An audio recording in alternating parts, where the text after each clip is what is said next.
کہا کہ مولانا آپ آئے ہیں ہمارے شہر میں، یہ مزار ہے، درگاہ ہے، چلیے آپ کو سیر کرا دیتے ہیں۔ میں گیا ان کے ساتھ۔ اب جب درگاہ کے اندر گیا تو ایک چھوٹی سی قبر میں نے دیکھی۔ میں نے کہا بھائی بڑی بڑی قبر تو سمجھ میں آ رہی ہے، یہ خواجہ صاحب کی قبر ہے، یہ ان کے بیٹے کی قبر ہے، یہ ان کی بہو کی قبر ہے، یہ چھوٹی سی قبر کس کی؟ کہا کہ خواجہ صاحب کی بیٹی نے ایک بلی پالی تھی، وہ بلی بھی بڑی پہنچی ہوئی بلی تھی، بڑی اللہ والی بلی تھی، اسی بلی کی قبر ہے۔ غور کیجئے، بلی کی قبر پر بھی چادر چڑھی تھی، بلی کی قبر پر بھی مالا چڑھا ہوا تھا۔ تھوڑا اور آگے بڑھا، ایک اور چھوٹی سی قبر مجھے دکھی۔ میں نے کہا یہ کس کی قبر ہے؟ کہا کہ خواجہ صاحب کی بیٹی نے ایک طوطا پالا تھا، یہ طوطے کی قبر ہے۔ بلی کی قبر ہے، طوطے کی قبر ہے، اور یہاں تک لوگوں نے بتایا کہ یہاں یہ دھارنا ہے کہ اس طوطے کی قبر پہ اگر آ کر کے کوئی دیسی گھی اور چینی اگر چڑھا دے گا تو بچوں کو جو زبان میں لکنت ہوتی ہے، بعض بچے جو ہے تتلا کے بولتے ہیں، سانپ نہیں بولتے ہیں، تو بچہ سانپ بولنے لگے گا، صرف اس طوطے کی مزار پہ آ کے دیسی گھی چڑھانا پڑے گا اور شکر چڑھانا پڑے گا۔ اللہ اکبر! تم نے نبی کے دین کو کیا کر ڈالا؟ تم نے محمد رسول اللہ کے دین کی کیا شکل کر ڈالی؟ مولانا الطاف حسین حالی نے کہا تھا، وہ دین جس سے توحید پھیلی جہاں میں، وہ بدلا گیا آ کے ہندوستاں میں۔ شرک و بدعت کا گڑھ بنا دیا تم نے اس دین کو۔ کوئی تعویذ پر بھروسہ کر رہا ہے، کوئی ہاتھ اور پیر میں دھاگے باندھ کے بھروسہ کر رہا ہے، کوئی قبروں پہ جا کے سر جھکا رہا ہے، کوئی پیروں کے آگے جا کے سر جھکا رہا ہے۔ کتنے گھروں میں عورتیں، ان کے پیر آتے ہیں اور عورتیں پیروں کا ہاتھ پیر جا کے چومتی ہیں۔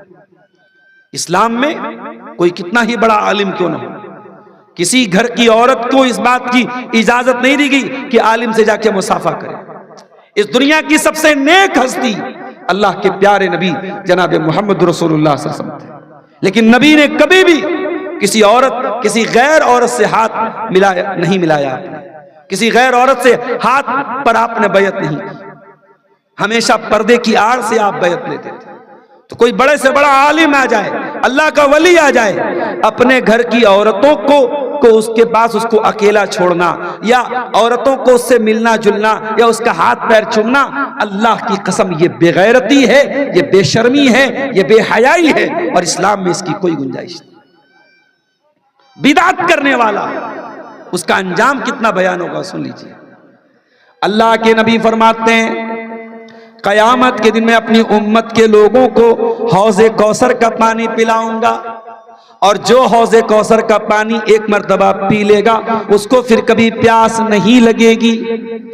اللہ کے نبی فرماتے ہیں کچھ لوگ آئیں گے اور میں ان کو حوض کوثر کا پانی پلانا چاہوں گا، فرشتے رکاوٹ بن جائیں گے اور فرشتے کہیں گے اے اللہ کے نبی آپ ان کو حوض کوثر کا پانی نہیں پلا سکتے۔ میں کہوں گا کیوں؟ اصحابی، یہ تو میری امت کے لوگ ہیں، یہ تو میرے ماننے والے لوگ ہیں، میرا کلمہ پڑھنے والے لوگ ہیں، اے فرشتوں تم کیوں منع کر رہے ہو ان کو حوض کوثر کا پانی پلانے سے؟ کیا اپرادھ ہے ان کا، کیا قصور ہے ان کا، کیا جرم ہے ان کا؟ فرشتے کہیں گے انک لا تدری ما احدثوا بعدک، اے اللہ کے نبی آپ نہیں جانتے یہ بدعتی لوگ ہیں، یہ دین میں نیا نیا کام نکالنے والے لوگ ہیں۔ اور ایک بات یاد رکھو، اگر آپ نے اپنے بچوں کی صحیح تربیت نہیں کی آپ کے بچے بھی بدعتی بن جائیں گے۔ میں جانتا ہوں اسی سیمانچل کے بہت سارے لڑکے کلکتہ میں جاب کرتے ہیں، دلی میں جاب کرتے ہیں، ممبئی میں جاب کرتے ہیں، جب وہاں پہ ان کو صحیح ماحول نہیں ملتا ہے غلط ماحول میں جاتے ہیں، بدعت والے ماحول میں جاتے ہیں، وہ جا کے بدعت کرنے لگتے ہیں۔ بلکہ میں آپ کے علاقے میں دیکھتا ہوں، کچھ گھروں میں جاتا ہوں پورا گھر اہل حدیث ہے، کسی بچے سے مصافحہ کر رہا ہوں، بچہ دونوں ہاتھ سے مصافحہ کر رہا ہے۔ اس کا مطلب یہ ہوا کہ بچے کے باپ نے کبھی بتایا ہی نہیں اپنے بیٹے کو کہ مصافحہ ایک ہاتھ سے کیا جاتا ہے، بچے کے باپ نے کبھی بتایا ہی نہیں کہ مصافحہ ایک ہاتھ سے کیا جاتا ہے۔ اس کا مطلب یہ ہوا کہ ہماری تربیت میں کمی ہے، ہماری تربیت میں کھوٹ ہے۔ تو یہ بات یاد رکھو میرے پیارے ساتھیوں، بدعت کرنے والا، چاہے بدعت کوئی بھی طریقے کی بدعت ہو، نبی نے کسی بدعت کا بٹوارا نہیں کیا، نبی نے عام بات کہی، کل بدعت ضلالہ، ہر بدعت گمراہی ہے اور ہر گمراہی کا ٹھکانہ جہنم ہے۔ لہذا بدعت کرنے والا اور بدعت کو سپورٹ کرنے والا، بدعتی کو پناہ دینے والا، ان سب پر اللہ کے فرشتے لعنت کرتے ہیں۔ اور آگے بڑھیے، ایک اور عمل ہے جس کے کرنے والے پر اللہ کے فرشتے لعنت کرتے ہیں، اپنے مسلمان بھائی کو ڈرانا دھمکانا۔ اللہ کے پیارے نبی فرماتے ہیں، من اشار الی اخیہ بحدیدہ، جو کسی دھاردار چیز سے اپنے مسلمان بھائی کی طرف اشارہ کرے، کسی چاقو سے، کسی تلوار سے، کسی تیر سے، کسی نیزے سے اپنے مسلمان بھائی کی طرف اشارہ کرے، فَإِنَّ الْمَلَائِكَةَ تَلْعَنُهُ، ایسے مسلمان پر فرشتے لعنت کرتے ہیں۔ اللہ اکبر۔ آپ کسی مسلمان کو ڈرانے کے لیے اگر چاقو دکھا رہے ہیں، ہتھیار دکھا رہے ہیں، صرف ڈرانے کے لیے فرشتے لعنت کرتے ہیں، تو ذرا سوچو، جو اسلام کسی کو ڈرانے کے لیے بھی ہتھیار دکھانے کی اجازت نہیں دیتا ہے، وہ اسلام آتنکواد کی شکشا کیسے دے سکتا ہے میرے ساتھ؟ میڈیا والے اس بات کو بھی کبھی نوٹ کریں، کبھی ٹی وی پہ چلائیں، کبھی اپنے پروگراموں میں چلائیں کہ اسلام ایک انسانی جان کی اتنی ویلیو بتاتا ہے کہ قرآن کہتا ہے، من قتل نفسا بغیر نفس او فساد فی الارض فکأنما قتل الناس جميعا، جس نے ایک انسان کی ہتیا کی، ایک انسان کی جان لی، اس نے پوری مانوتا کی جان لے لی، پوری انسانیت کی جان لے لی۔ ایک مانو کی ہتیا، ایک منشیہ کی ہتیا، سمست منشیہ برادری کی ہتیا ہے، پوری انسانی برادری کی ہتیا ہے میرے ساتھ۔ وَمَنْ أَحْيَاهَا فَكَأَنَّمَا أَحْيَا النَّاسَ جَمِيعًا، اور ایک انسان کی جان بچانے والا پوری مانوتا کا رچھک ہے، پوری مانوتا کی جان بچانے والا ہے۔ تو اسلام آتنکواد تو بہت دور کی بات ہے، اسلام کسی کو قتل کرنا تو بہت دور کی بات ہے، اسلام تو اس بات کی اجازت بھی نہیں دیتا ہے کہ آپ ہتھیار دکھا کے کسی کو ڈرائیں، اگر ڈرائیں گے تو آپ کے اوپر فرشتے لعنت کرتے ہیں۔ میرے پیارے ساتھیوں، آج چھوٹی چھوٹی باتوں پر جھگڑے ہو جاتے ہیں، الیکشن کا ماحول ہے، کل رزلٹ آنے والا ہے، ہم دعا کرتے ہیں اللہ صحیح سلامتی کے ساتھ جو بھی بہار کے حق میں بہتر ہو وہ سرکار بن جائے، لیکن آج آپ دیکھیں الیکشن کے دوران ہتیائیں ہو جاتی ہیں، پھر رزلٹ کی خوشی میں جلوس نکلتا ہے، اس میں مار پیٹ ہو جاتی ہے۔ مجھے یہاں سے جھارکھنڈ جانا ہے، میں سوچ رہا ہوں صبح ہی نکل جاؤں، کل رزلٹ کے ٹائم پھر پتہ نہیں کیا حالات رہیں گے۔ اب غور کیجئے، یہ ہمارے یہاں الیکشن جیسی چیز میں بھی ہنسا ہوتی ہے، وائلنس ہوتا ہے، لیکن اسلام وائلنس اور ہنسا کے خلاف ہے میرے پیارے ساتھیوں۔ اسلام یہ کہتا ہے، المسلم من سلم المسلمون من لسانہ و یدہ، مسلمان وہ ہے جس کی زبان سے کسی کو کوئی نقصان نہ پہنچے، جس کے ہاتھ سے کسی کو کوئی نقصان نہ پہنچے۔ آپ کی زبان سے اور آپ کے ہاتھ سے دوسرے سرکشت محسوس کریں، تب آپ مسلمان ہیں۔ یہ اسلام مسلمان کی پریبھاشا ہے، یہ مسلمان کی ویاخیا ہے۔ اور آگے بڑھیے، اسلامی حکومت ہے، اسلامی حکومت کے اندر کچھ غیر مسلم بھی رہتے ہیں، جو اسلامی حکومت نے ان کو ایگریمنٹ کر رکھا ہے کہ آپ ہماری حکومت میں رہ سکتے ہیں، ان کو شریعت میں ذمہ کہتے ہیں۔ اگر اسلامی حکومت کے اندر کوئی غیر مسلم رہتا ہے جس کو اسلامی حکومت نے سرکشا دی ہے، اگر اس غیر مسلم کے ساتھ کوئی غلط سلوک کرتا ہے اور اس ایگریمنٹ کو کوئی توڑتا ہے، اللہ کے نبی فرماتے ہیں ذمۃ المسلمین واحدہ، سارے مسلمانوں کی ذمہ داری ایک ہے۔ اگر ایک مسلمان نے بھی کسی کو سرکشا دی ہے تو گویا کہ سارے مسلمانوں نے اس کو سرکشا دی ہے۔ من اکفر مسلمن، اگر ایک مسلمان کی ذمہ داری کو آپ نے توڑ دیا، اس کے ایگریمنٹ کو توڑ دیا، فعلیہ لعنت اللہ والملائکۃ والناس اجمعین، ایسے انسان پر اللہ کی لعنت، فرشتوں کی لعنت اور تمام لوگوں کی لعنت۔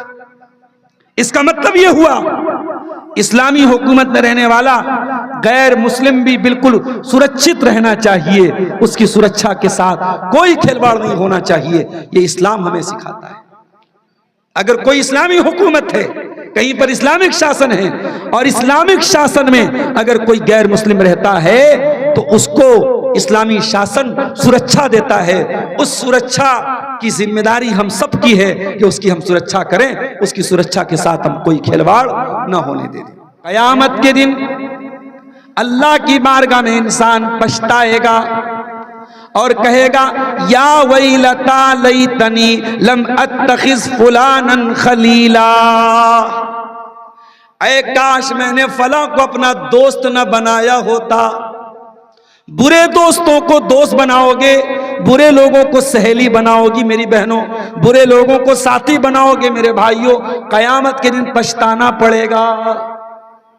ابو طالب کلمہ پڑھ لیتے اگر یہ دو گرو گھنٹال جا کر کے ان کے اوپر پریشر ڈالتے، ان دونوں نے جا کر کے پریشر ڈالا، اے ابو طالب خبردار، اپنے باپ دادا کا طریقہ مت چھوڑنا۔ اور آخری جملہ جو ابو طالب کی زبان سے نکلا ہے وہ کیا نکلا ہے؟ علی ملت عبد المطلب، میں اپنے باپ عبد المطلب کے مذہب پہ دنیا سے جا رہا ہوں۔ چچا کا انتقال ہو گیا، اللہ کے نبی دل محسوس کر کے رہ گئے، چچا کلمہ نہیں پڑھ پائے، ایمان نہیں لائے، اسی حالت میں انتقال ہو گیا۔ قرآن کی آیت نازل ہو گئی انک لا تہدی من احببت ولکن اللہ یہدی من یشاء، اے میرے نبی ہدایت آپ کے ہاتھ میں بھی نہیں، ہدایت کا ریموٹ کنٹرول اللہ کے ہاتھ میں ہے، اللہ جسے چاہتا ہے ہدایت دیتا ہے۔ اے میرے حبیب، اے میرے نبی، آپ بھی جس کو چاہیں اس کو ہدایت نہیں دے سکتے۔ اسی لیے کسی شاعر نے بڑی صحیح بات کہی، کیا کہا؟ ابو طالب کے قصے نے حقیقت کھول کر رکھ دی، ابو طالب کے قصے نے حقیقت کھول کر رکھ دی، نہ ہو آنکھیں تو گھر کی روشنی سے کچھ نہیں ہوتا۔ اگر آپ کے گھر میں بڑی بڑی لائٹ جل رہی ہے، ٹیوب لائٹ ہے، مرکری ہے، بلب ہے، اور آپ کی آنکھوں میں روشنی نہیں ہے تو کیا فائدہ ان لائٹوں کا؟ ایمان کی روشنی اگر آپ کے پاس نہیں ہے تو نبی کا چچا بھی ایمان نہیں لا سکا میرے پیارے ساتھی۔ ارے ہم اور آپ خوش نصیب ہیں کہ ہمارا باپ اگر دنیا سے چلا جائے، ہماری ماں دنیا سے چلی جائے تو ہم دعا تو کر سکتے ہیں کہ اے اللہ میری ماں کو بخش دے، میرے باپ کو بخش دے۔ اگر باپ مشرک ہو، ماں مشرک ہو تو ماں باپ کے لیے مغفرت کی دعا بھی نہیں کر سکتے۔ ہمارے ایک دوست ہیں ممبئی کے، بنارس ہی کے رہنے والے ہیں، ممبئی جا کے وہ بس گئے، وہی رہتے ہیں۔ پہلے وہ نان مسلم تھے، ہندو تھے، وہ ایمان لے آئے، اب وہ ماشاءاللہ اسلام بھی لے آئے اور تھوڑی بہت انہوں نے قرآن و حدیث کی تعلیم بھی حاصل کر لی، اچھا کام کر رہے ہیں، دعوت کا کام کر رہے ہیں، غیر مسلموں میں بھی دعوت کا کام کرتے ہیں، مسلمانوں میں بھی کرتے ہیں۔ تو ایک مرتبہ مجھ سے ملاقات ہوئی تو میں نے پوچھا کہ آپ اسلام لے آئے، کیا کوئی ایسی چیز ہے جس کی کمی آپ کو محسوس ہوتی ہے؟ انہوں نے کہا کہ شیخ صاحب بس ایک بات کی کمی محسوس ہوتی ہے، کاش کی میرے ماں باپ بھی ایمان لے آئیں، کاش کی میرے ماتا پتا بھی مسلمان ہو جائیں۔ مولانا صاحب میں یہ درد کیسے برداشت کروں گا کہ میری ماں جہنم کی آگ میں جلے، میرا باپ جہنم کی آگ میں جلے۔ کہا کہ میں سمجھا رہا ہوں، میں نصیحت کر رہا ہوں، میں اسلام پیش کر رہا ہوں، ابھی تک میری ماں ایمان نہیں لائی ہے۔ مولانا اگر ہو سکے تو میری ماں کے لیے دعا کیجئے، اللہ میری ماں کو ہدایت دے دے۔ اس نوجوان کی آنکھوں میں نے آنسو دیکھا، اس کے دل میں تڑپ تھی کہ کاش میری ماں بھی ایمان لے آتی۔ میرے بھائیو، ہم اور آپ خوش نصیب ہیں، ہماری ماں ہدایت پر، ہمارا باپ ہدایت پر، ہم اپنی ماں اور باپ کے لیے کم سے کم مغفرت کی دعا کر سکتے ہیں ان کے مرنے کے بعد، ایک مشرک کے لیے مغفرت کی دعا بھی نہیں کی جا سکتی۔ حضرت ابو ہریرہ رضی اللہ تعالیٰ عنہ ایمان لائے، ان کی ماں ابھی ایمان نہیں لائی تھی، ماں اسلام کی بہت کٹر دشمن تھی۔ ایک مرتبہ حضرت ابو ہریرہ اللہ کے نبی کے پاس آئے، اور آ کر کے کہنے لگے اے اللہ کے نبی میری ماں کے لیے ہدایت کی دعا کر دیجئے۔ اللہ کے نبی نے کہا ٹھیک ہے میں دعا کروں گا۔ دوسرے دن ابو ہریرہ روتے ہوئے آئے، آپ نے پوچھا کہ ابو ہریرہ کیوں رو رہے ہو؟ کہا اے اللہ کے نبی میری ماں اسلام کی بہت کٹر دشمن ہے، اور آج اس نے اے اللہ کے نبی آپ کو گالی دی ہے، آپ کو برا بھلا کہا ہے، آپ کو لعن طعن کیا ہے۔ اے اللہ کے نبی یہ تکلیف میں برداشت نہیں کر سکتا کوئی آپ کو گالی دے۔ اے اللہ کے نبی ہو سکے تو اللہ سے دعا کر دیجئے اللہ تعالیٰ میری ماں کو ہدایت دے دے، میری ماں کو ایمان کی دولت دے دے، میں یہ صدمہ نہیں برداشت کر سکتا ہوں، میری ماں اسلام کی اتنی کٹر دشمن ہے۔ نبی نے ہاتھ اٹھایا، اللہم اہد ام ابی ہریرہ، اے اللہ ابو ہریرہ کی ماں کو ہدایت دے دے۔ نبی نے دعا کر دی۔ ابو ہریرہ فوراً گھر واپس آئے۔ گھر آئے تو دروازہ بند تھا اور اندر کسی کے نہانے کی آواز آ رہی تھی، کسی کے غسل کرنے کی آواز آ رہی تھی۔ ابو ہریرہ کی ماں نے اندر سے کہا اے ابو ہریرہ رک جا، تھوڑی دیر میں دروازہ کھولتی ہوں۔ تھوڑی دیر کے بعد ابو ہریرہ کی ماں نے دروازہ کھولا، دیکھا ماں نے غسل کیا تھا اور اچھے کپڑے پہنے تھے، اور کپڑے پہن کے ماں نے ابو ہریرہ کو دیکھتے ہی کہا اے ابو ہریرہ تو روز مجھے اسلام کی دعوت دیا کرتا تھا، تو روز مجھے کلمہ توحید کی دعوت دیا کرتا تھا، اے ابو ہریرہ آج اللہ نے تیری دعا کو سن لیا ہے۔ اے ابو ہریرہ کان کھول کر کے سن لے، اشہد ان لا الہ الا اللہ و اشہد ان محمدن عبدہ و رسولہ۔ ابو ہریرہ کی ماں نے کلمہ پڑھ لیا، اسلام لے آئی۔ ابو ہریرہ پھر رونے لگے اور روتے روتے اللہ کے نبی کے پاس آئے۔ اللہ کے نبی نے کہا اے ابو ہریرہ کیا بات ہے، آپ کیوں رو رہے ہو؟ کہا اے اللہ کے نبی یہ خوشی کے آنسو ہیں، پہلے تکلیف میں آنسو بہ رہے تھے، اب خوشی میں آنسو بہ رہے ہیں۔ اے اللہ کے نبی اللہ تعالیٰ نے آپ کی دعا کو سن لیا اور میری ماں نے کلمہ پڑھ لیا، میری ماں ایمان لے آئی، میری ماں اسلام لے آئی۔ اے اللہ کے نبی اب ایک چھوٹی سی ریکویسٹ اور ہے۔ کہ کیا ہے ابو ہریرہ؟ کہا اے اللہ کے رسول آپ اللہ سے یہ دعا کر دیجئے کہ اے اللہ تو ابو ہریرہ اور اس کی ماں کی محبت سارے ایمان والوں کے دلوں میں ڈال دے، سارے ایمان والوں کے دلوں میں ابو ہریرہ کی محبت ڈال دے اور ان کی ماں کی محبت ڈال دے، اور ابو ہریرہ کے دل میں اور ان کی ماں کے دل میں سارے ایمان والوں کی محبت ڈال دے۔ اللہ کے نبی نے پھر سے ہاتھ اٹھایا اور آپ نے کہا اللہم حبب ابا ہریرہ، اے اللہ تو ابو ہریرہ کی محبت سارے ایمان والوں کے دلوں میں ڈال دے۔ نبی نے دعا کی اور آج نبی کی دعا کو 1500 سال گزر گئے، اور آج بھی ہر مسلمان حضرت ابو ہریرہ سے محبت کرتا ہے۔ ارے کیوں نہ ہو، جو قرآن پڑھے گا اور جو نبی کی حدیثوں کو پڑھے گا وہ ابو ہریرہ سے محبت کیوں نہیں کرے گا؟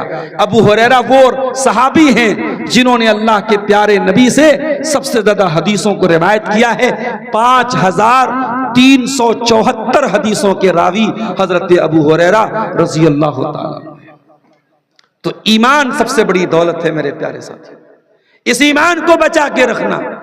میری بہنوں اس ایمان کی حفاظت کرنا۔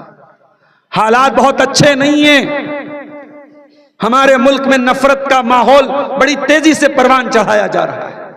اب تو کھل کر کے سوشل میڈیا پہ کہا جا رہا ہے کہ یہ ان کا مذہبی آتنکواد کی شکشا دیتا ہے۔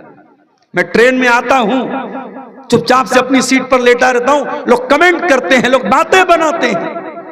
اب داڑھی کے ساتھ اور کرتا پاجامے کے ساتھ ٹرینوں میں سفر کرنا مشکل ہے، اتنی نفرت پروسی جا رہی ہے میرے پیارے ساتھی۔ اور مجھے سمجھ میں نہیں آتا کہ جتنے یہ بھارت میں ہمارے دیش میں جتنے آتنکوادی حملے ہوتے ہیں، یہ حملے کرنے والے کون ہیں اللہ بہتر جانے۔ ہم تو بھئی جو میڈیا میں دکھایا جا رہا ہے ان میں چن چن کر کے جو پکڑا جا رہا ہے کہ صاحب یہ مسلمان ہے، یہ مسلمان ہے، یہ مسلمان ہے، اور کھل کر کے میڈیا والے کہہ رہے ہیں کہ سارے آتنکوادی مسلمان ہی کیوں ہوتے ہیں۔ مجھے ایک بات یہ سمجھ میں نہیں آتی کہ اگر یہ آتنکوادی جو پکڑے جا رہے ہیں اگر واقعی میں یہ آتنکوادی ہیں اور انہوں نے ہی یہ حملے کیے ہیں اور کرائے ہیں، اس سے بتاؤ میرے بھائی اسلام کا کیا بھلا ہوتا ہے اور اس سے مسلمانوں کا کیا بھلا ہوتا ہے؟ جب جب بھارت میں ایسے حملے ہوتے ہیں بھارت کے مسلمانوں کا جینا حرام ہو جاتا ہے۔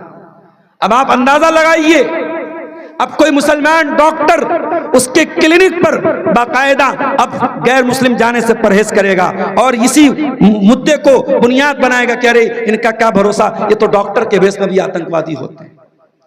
یعنی بھارت کا جو بھائی چارہ ہے، جو پریم ہے، جو سوہارد ہے، جو آپس کی محبت ہے، اس کو باقاعدہ ختم کرنے کی بڑی گہری سازش ہے۔ اس کا جو بھی ذمہ دار ہے، ایک بے قصور کی ہتیا کرنے والا بھی ہماری نظر میں دوشی ہے اور اس کو اس کے انجام تک پہنچنا چاہیے، چاہے وہ اپنے آپ کو مسلمان ہی کیوں نہ کہتا ہو۔ لیکن ہاں، اسی دیش میں ہم دیکھتے ہیں آتنکواد کے جرم میں جیل کی کوٹری میں ایک نوجوان کو پہنچایا جاتا ہے اور 8 سال کے بعد 10 سال کے بعد کورٹ اور عدالت کہتی ہے کہ صاحب یہ بے گناہ تھا، یہ بے قصور تھا۔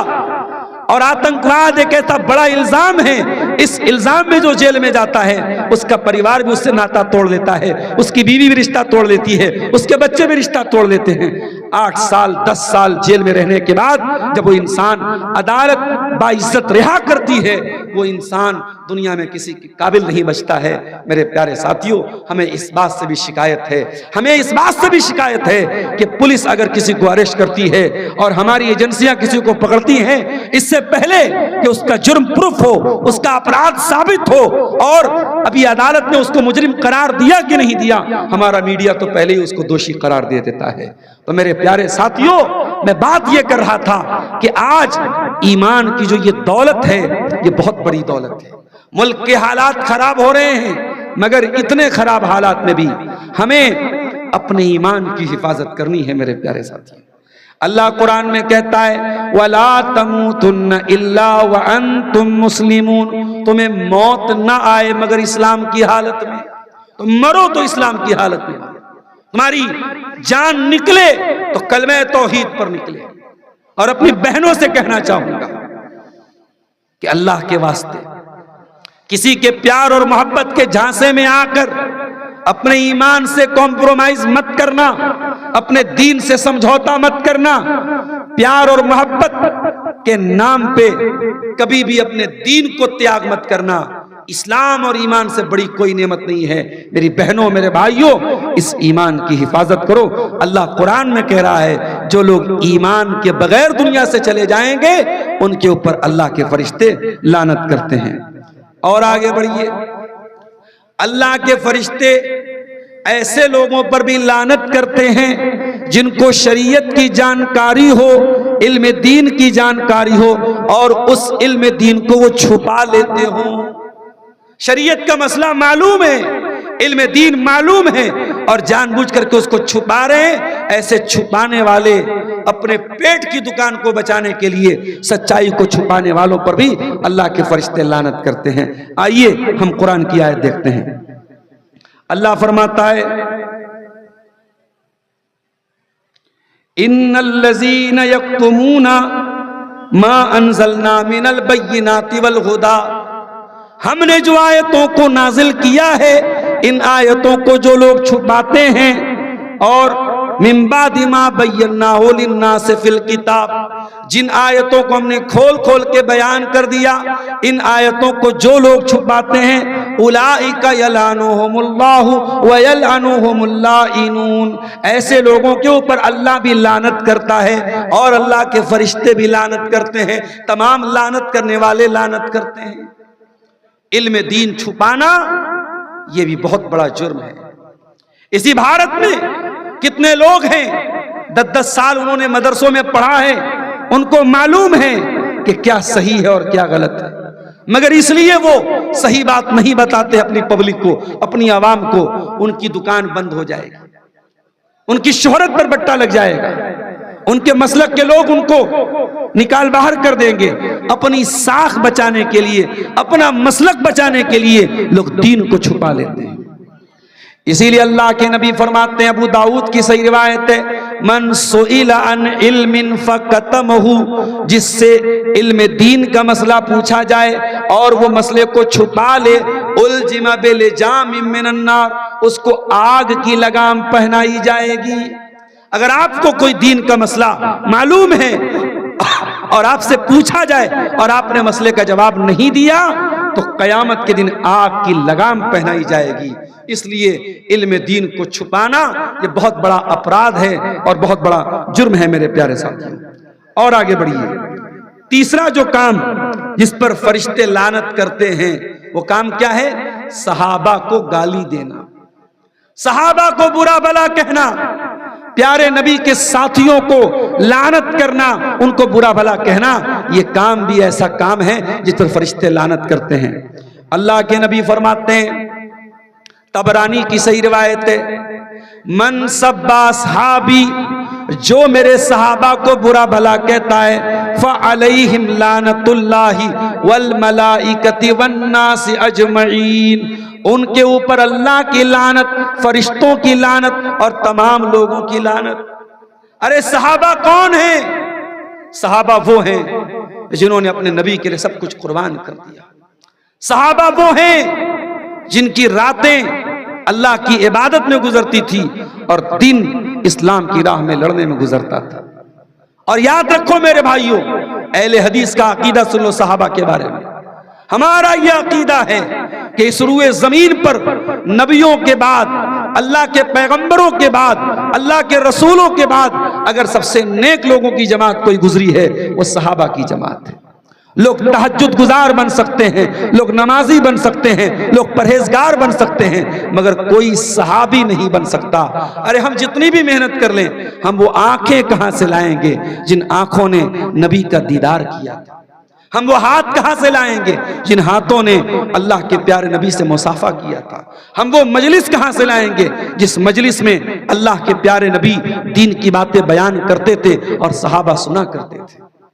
تو صحابہ کو برا بھلا کہنے والا اللہ کی لعنت، فرشتوں کی لعنت اور تمام لوگوں کی لعنت۔ کیوں؟ اس لیے کہ صحابہ وہ لوگ ہیں جن کے لیے اللہ تعالیٰ نے جنت کی گارنٹی دے دی ہے۔